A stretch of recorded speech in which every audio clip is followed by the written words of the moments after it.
Mwiriwe neza kaze mu makuru atekanye ku Ikirere Kizoba Kimeze kuri wa Mungu Igenekerezo rya 19/0 umwaka wa 2025 mu gitondo hitezwe ikirere kirimo ibicu byinshi mu ntara za Cankuzo Ruyigi hamwe na Rutana mu zindi ntara hakaba hitezweyo ikirere kirimo izuba n'ibicu bike bike ahazoba hakanye kurusha handi ni mu ntara za Kayanza na Mwaro aho ibipimo bizoba biri kuri °C 13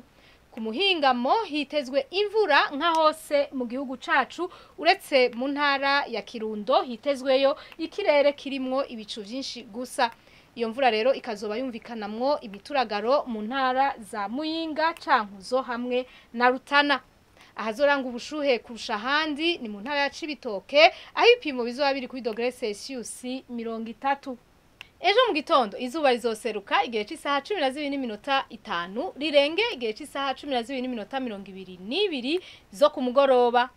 Amakuru atekanye ikirere agarukiye ngaha mayateguwe n'ikigo ca Ijebu kijejwe ivy'ibirere nayo nagenda yizenje nayabashikirije mugira ibihe vyiza mwese.